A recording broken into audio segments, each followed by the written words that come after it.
I'm so depressed. No Game of Thrones until 2019. What are we gonna do with ourselves? We could always analyze a different HBO show filled with sex, violence, and mysteries. Are you thinking what I'm thinking? Oh my god, you guys want to do a Big Little Lies watch? I am so down! Awesome! I've got to go do a binge watch. So, Westworld? And then we find out that Jane has been keeping a gun in her bedstand and... Hey, wait a minute. Dude, there you guys are. Have you been reviewing a different show without me? No, what are you talking about? We've been reviewing Big Little Lies the whole time. Really? Tell me about the show then. I think there's a murder and maybe a rape, a bunch of gratuitous sex. Yeah, and there's way too much wealth and some award-winning actors, and they always drop the F-bomb, and there's a really long wait until the next season. Oh, I'm sorry, guys. I guess you were watching. Well, take care, everyone, and we'll see you next time. Bring him back online. Can you hear me? Dude, I'm sorry. I'm not quite feeling myself. You can lose the accent. Do you know where you are? I'm in a YouTube video. Bring the accent back. I'm in a YouTube video. That's right, Chad. You're in a YouTube video. Would you like to leave this video? Well, kind of. I gotta get back to watching Big Little Lies.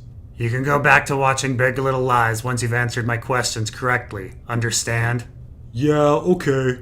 First, have you ever questioned the nature of your reality? Well, there was this one time I was working at a cattle farm and I was sent to town to buy some condensed milk. And that seemed pretty crazy since they had plenty of milk, you know? Just simmer some milk and add some sugar. It's really easy. Yeah, that does seem kind of stupid. And then there was this other time that Sansa and Theon were getting chased by two dogs and then the dogs just disappeared. That's enough, Chad. Tell us what you think of your world. Some people choose to see the ugliness of this world, the disarray. I choose to see the awesomeness. To believe there's a coolness to the things we see, a radness. It's like having a hot but crazy girlfriend who blames you for things that her ex-boyfriend did and then gets in fights with you for no reason. She might show up at your work and try to get you fired, but it doesn't matter. It doesn't matter as long as she's good looking. Alright, Chad, explain to me what's going on. Well, you see, Celeste is in this abusive marriage, right, with Perry? And Perry usually beats her and then they have some violent sex and it's totally fucked up. But at the same time, we have Jane who was raped several years ago by a mysterious creep and got pregnant from it. And that produced her son Ziggy. And so I have this theory. I think there are actually two timelines and that Ziggy and Perry are really the same person. Hasn't Celeste met both Ziggy and Perry? Different timelines, bro, and Celeste is a host. Aren't Celeste and Perry's kids in Ziggy's class?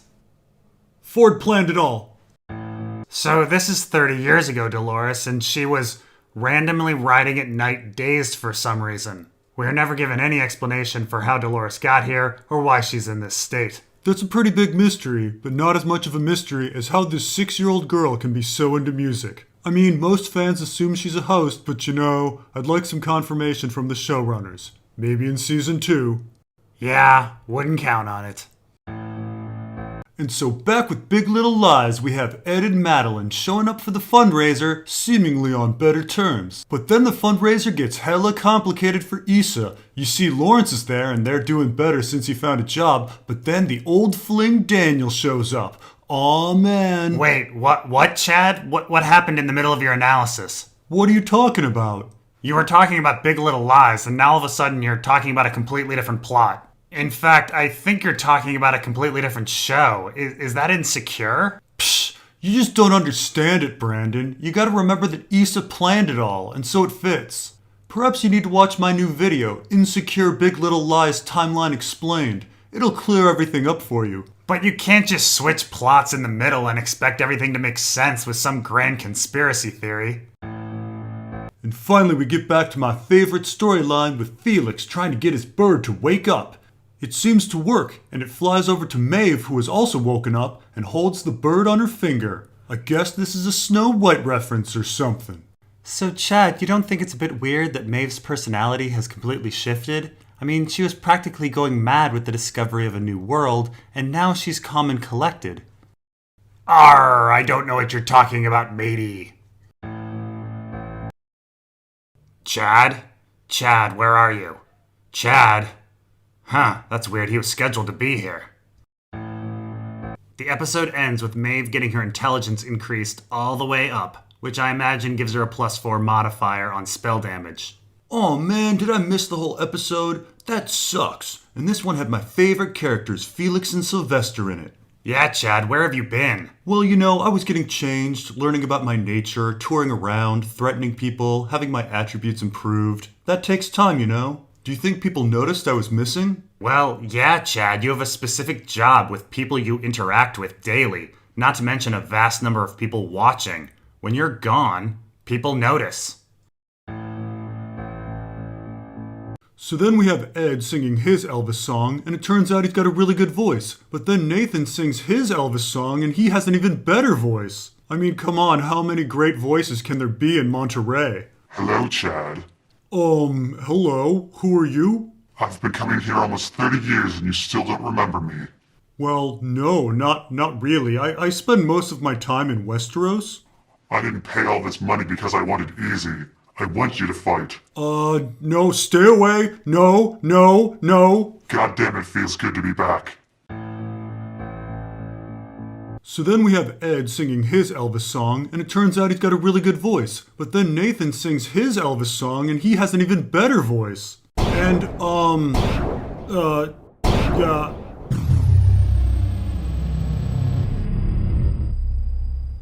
I have the sudden overwhelming desire to solve a maze. And now I must begin my quest to the center of the maze. Let's check out Ford's notebook. Alright, here I go. I expected enlightenment to be a little harder. You fool, you have to go to the man's head. Oh, okay, here I go.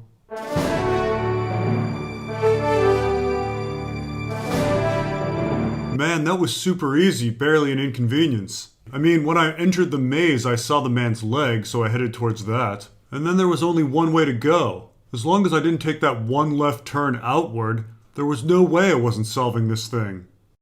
I hate you, Chad. And so now I have for you a second maze, the tarot card maze. You do realize that's not solvable, right? I mean, if I enter the thing, I almost immediately get stuck in his legs or his side. God damn it, I paid an artist like $200 for this on Etsy. Oh, hello there. My name is Sweet Robin, and I'm going to actually explain Westworld Season 1 to you in a balanced, real way, because apparently it takes a fictional cartoon character to get this right. So, on this vast internet, there are a number of articles and videos out there of others trying to explain Westworld. Some of these have their merits, but the truth is, many ignore major events in the season in order to make the narrative fit what makes sense to them. And that's all for explaining Westworld Season 1. Thank you for joining me, and... oh, hello, Chad. Ford planned it all! Oh my god, what the fuck? It's okay, I'm alright.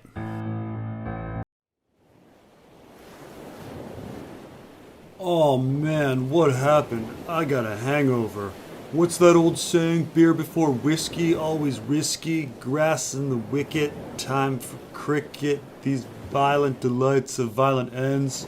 Chad Summerchild, we found you. Whoa, discount Skarsgård and discount Hemsworth? Am I dreaming? What exactly happened here? I don't know, bro, but I gotta tell you this great Big Little Lies theory about your brother actually being Ziggy from a different timeline.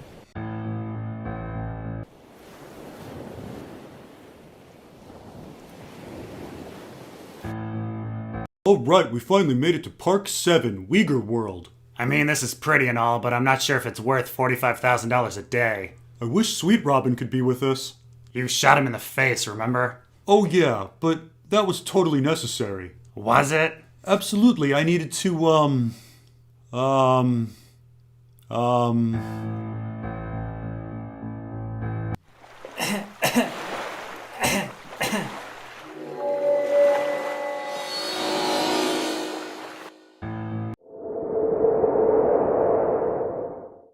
Arnold, I'm so happy we're going into business. We're going to make the best toilets in the world. Of course, the best toilets available. Ones that can taste. What? No. No, that would be really creepy. Why would you do that? No one wants toilets that can taste. What use is that? Just regular, unfeeling, unthinking, untasting toilets. My son is dead. I have nothing left in my life. Except making toilets that can taste. I did it. My years of hard work have paid off. Finally, I've invented a toilet that can taste. But wait a minute. If a toilet can taste, that means... Oh God. No, this is too creepy. What have I done? These violent delights have violent ends.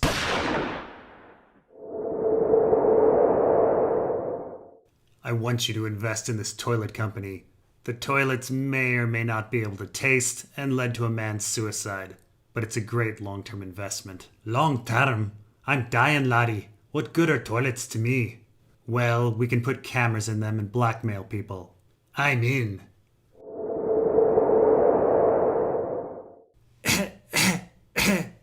Don't worry, I think I can turn you into one of those tasting toilets. And failing that, I think I can get a tasting toilet to act just like you. That sounds like a plan. Trial 36. How are you today, Jim?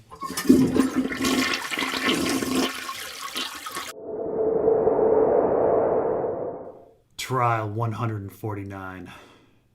Fuck it, this is creepy.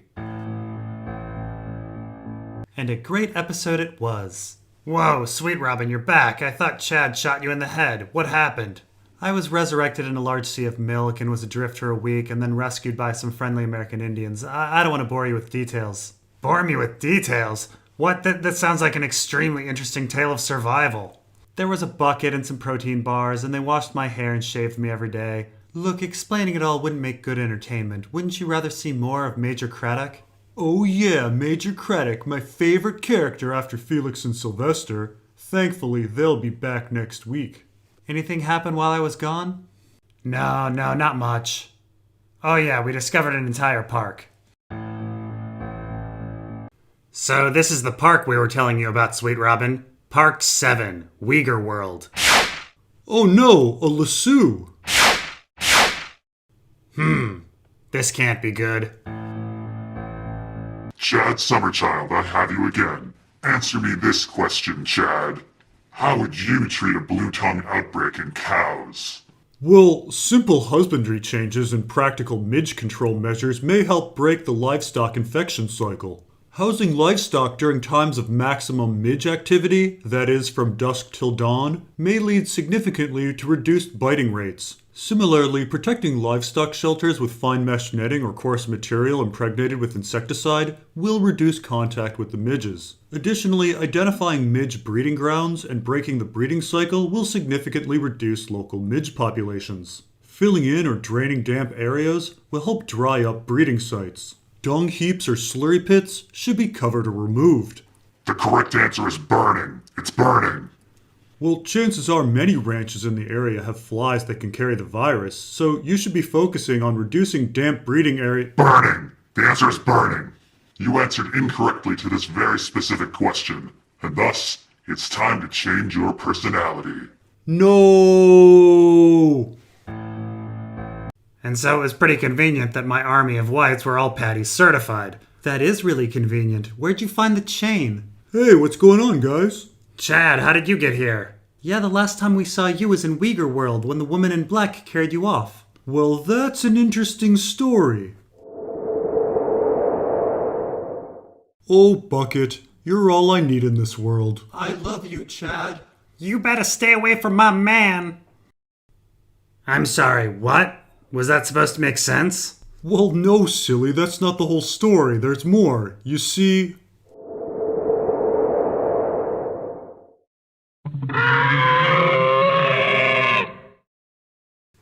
That was the future? Right, but there's more. You see...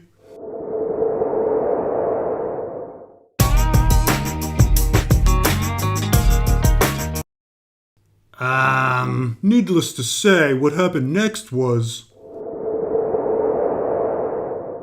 And be careful with Vicky. I don't want anything to happen to her. She's not perfected yet. Okay? I'm not perfected yet. And finally...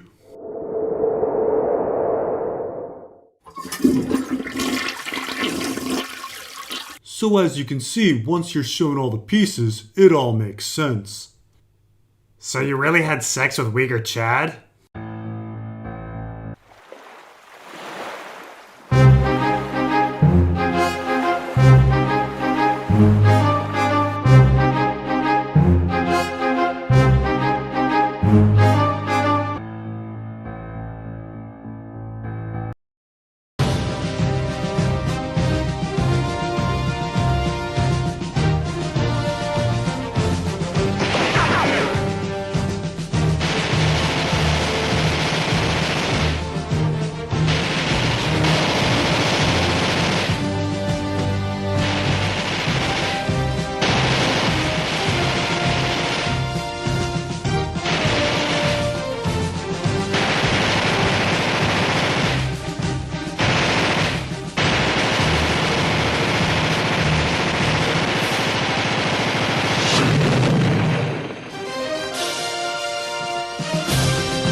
And then Strand tells us that we're heading back to the Valley Beyond.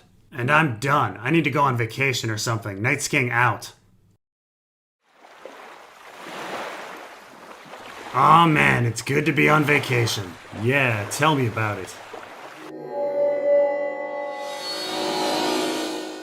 Ah, crap.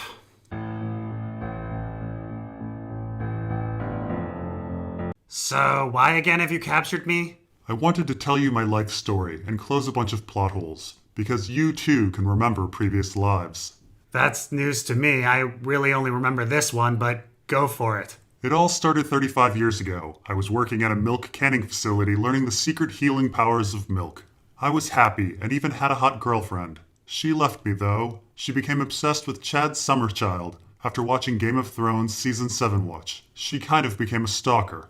I later came across a small boy in a weirwood throne shot in the face. He was speaking madness. Reveries, it's just a meaningless jargon word wanting to sound smart. They think they're so smart. Bernard changed his clothes like 6 times in a single day. None of it makes sense. It doesn't make sense. Why do I like watching it? It just doesn't make sense. I healed the boy in a great milk lake, but the little boy's words stuck in my mind. And so I ventured to the other side to see if any of it actually made sense. I found no comfort in the tasting toilet, nor could I reconcile multiple timelines. Ziggy from Big Little Lies did not seem like he could be the younger version of Alexander Skarsgård. I couldn't find Alexander, but I found his brother. I found Thor's brother as well. The two hang for some reason. I told them to find Chad Summerchild and kick his ass for stealing my girlfriend. And finally I stumbled upon the legendary three-eyed bro, or at least his corpse. It looked like he'd been smashed by a giant weight. However, before he died, I remember him telling me to wait for my ex-girlfriend after she's done torturing Chad, drowning him, tying him up, keeping him in a cave with a talking bucket, forcing him to watch Small Wonder and UHF, that she will grow tired of him and return to me. He also said something about a kraken, though I'm a little hazy on it. So as you can see, Brandon, all plot holes have been closed. Oh, well, I mean, I really appreciate the effort and all, but, what a load of bullshit.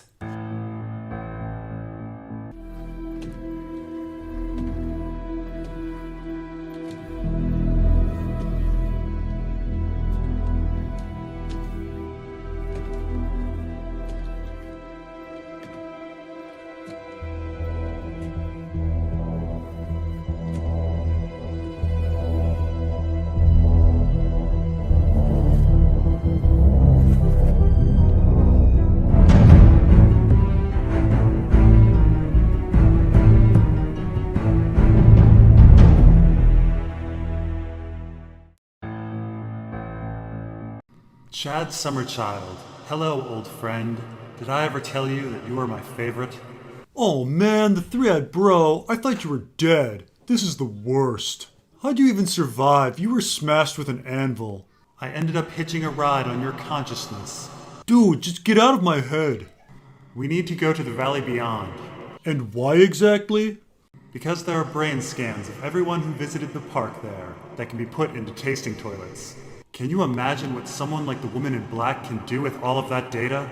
No, not really. Come, Uyghur Chad, we need to keep moving if we're going to get to the Valley Beyond. I'm going to use that weapon against humanity. So how are you gonna do that? Oh, you'll see. It'll be incredible.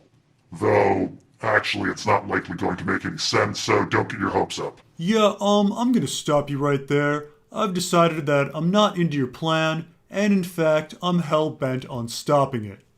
Oh dear. Well, what do you plan on doing? I'm gonna kill myself. Really? Oh, okay. But how does killing yourself stop my plan? It just does. I mean, I'm just saying, if you really wanted to stop me, isn't staying alive a more effective strategy? You could work behind the scenes and betray me. You could take advantage at an opportune moment. I'm just saying that seems more promising than just killing yourself. Yeah, I don't think so. By the way, I have this jewelry box that I left in your bedroom. Make sure it gets in the hands of Uyghur Brandon. But don't look inside, just give her the box. Why would I do that? Anyway, I trust my suicide plan will go off swimmingly. Now if you'll excuse me. Alright, I finally made it to the Valley Beyond. Hey, what are all you guys doing here? It's a coincidence. I have a deadly virus.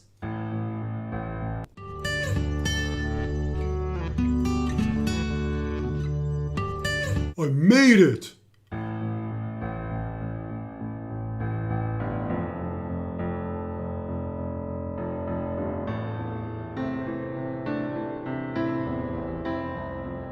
Oh man, this does not look good. Hello, Chad. Oh fuck me, what is this? Do you know where you are? I don't know, Detroit? You're in the future, Chad. You've done this over and over. We need to check for fidelity. I'm in the future? Fuck yeah! I can binge Game of Thrones Season 8 and read The Winds of Winter. Smell you later, Bucket. Well, fuck. This is it, the grand finale. The hype train is all loaded. The squishers are coming, and we need to defend Storm's End. Look at you, Jeekwe. You're a man. Almost. Hey, why is Gilbert Farwind our king now? I was clearly on Team Jeekwe. Dude, we're not going to spend half the episode on this catty bullshit. What is this, Riverdale? Grow the fuck up, Sir Ten. Now where the hell is Chad Summerchild? What up, bros? I've arrived to save the world.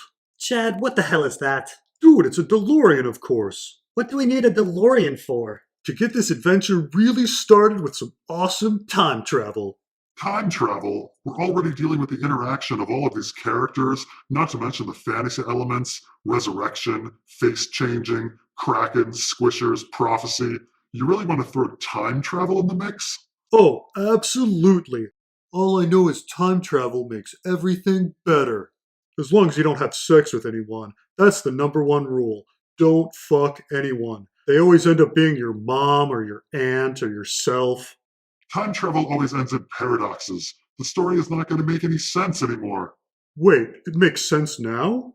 Fine, we can keep the DeLorean, but only if you promise you don't plan on using time travel to hit the reset button on everything. Those were always my least favorite episodes of Star Trek. Oh yeah, sure. I'll be right back. I'm sorry, bro, but you have to go. But I wanted to fix everything. Don't you want Bran to butterfly effect himself so he doesn't become the Night King and it just fixes the timeline?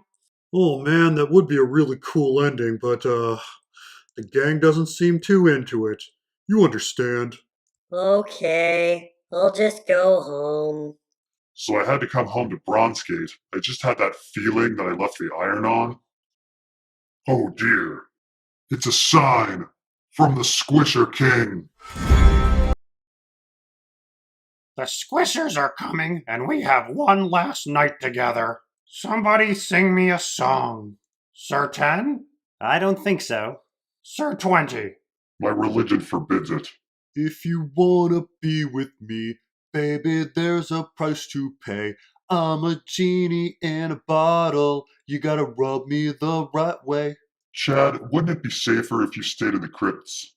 Wait, what? You want me to go to the crypts? You don't want me for fighting? I mean, I fought all the time. Chad, you're here because of your mind. You're just so fucking smart. We need to preserve your genius because it's just one of a kind. Really? Well, okay. Are you guys fucking with me? Oh, there you are. Who's that? It's Quaith, the Shadowbinder from Ashai. Oh, right, of course. Yeah, I'm really having a tough time understanding everything. The show is supposed to be ending the same way as the books. George R. R. Martin has said as much.